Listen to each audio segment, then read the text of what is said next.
первую очередь планируется вакцинировать медработников с высоким и очень высоким риском заражения, а также граждан из социально-демографических групп со значительно более высоким риском развития заболевания, преподавателей, сотрудников правоохранительных органов, сотрудников сферы услуг. На втором этапе лиц в возрасте 60 лет и старше, а также граждан с клиническими факторами риска, хроническими заболеваниями, а также из социально уязвимых слоев населения. На последнем – остальных граждан.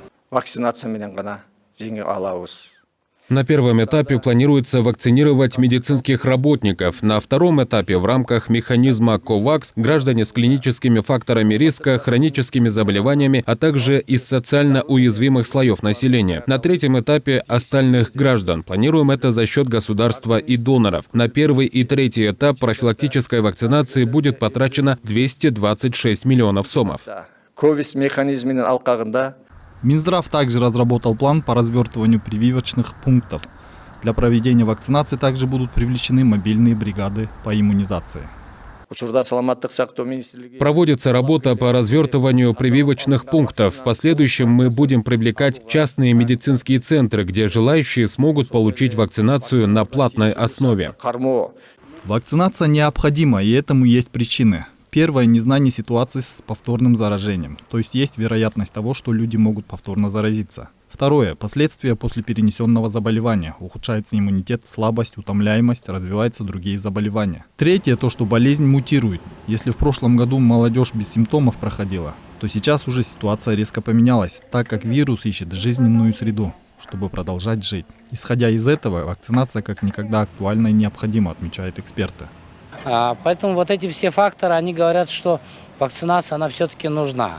Еще один фактор, я почти уверен, вот сейчас мы видим, в Европе там сертификаты вводят, какие-то паспорта, что провакцинировал. Весь мир, он будет пускать людей к себе в страны только при наличии вакцинации. Я вот насколько вижу логику развития событий.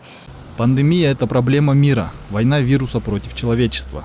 В этой войне весь мир, объединив силы, должен бороться против пандемии. Поэтому вакцинация должна производиться не только в масштабах отдельных государств. Если не вакцинировать 70% жителей планеты, то результат будет абсолютно неэффективным и затраты будут пустыми, уверен бывший министр здравоохранения Талантбек Батыралиев. В то же время вакцинация имеет определенную проблему. Почему?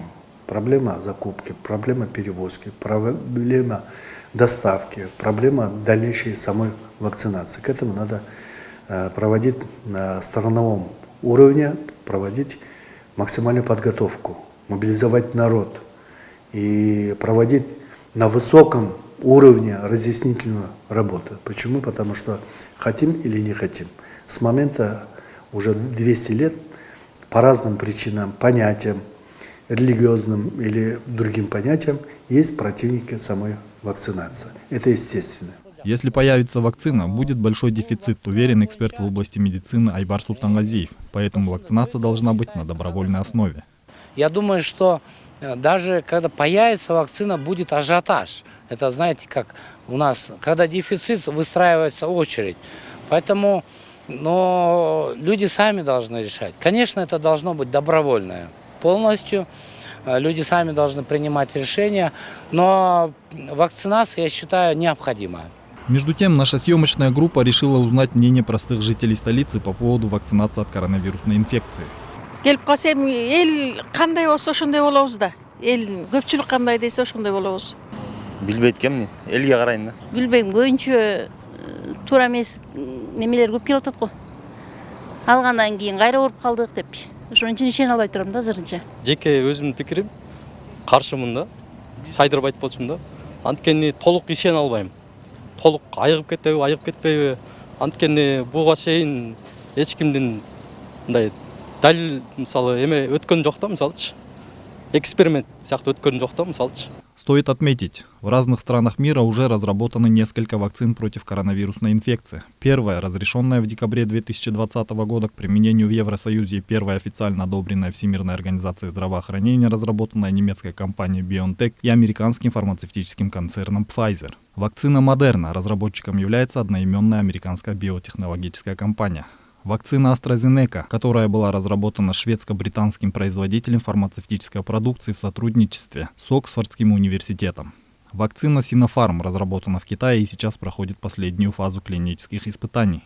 Вакцина Covaxin разработана индийской компанией Bharat Biotech International. Вакцина Sputnik V. Ее разработали в России в Национально-исследовательском центре эпидемиологии и микробиологии имени Гамалеи и зарегистрировали 11 августа прошлого года, после окончания 2 клинических испытаний первой и второй фазы. На сегодняшний день со стороны Министерства здравоохранения Кыргызстана проводятся переговоры с производителями вакцины Sputnik V по подготовке документов для регистрации.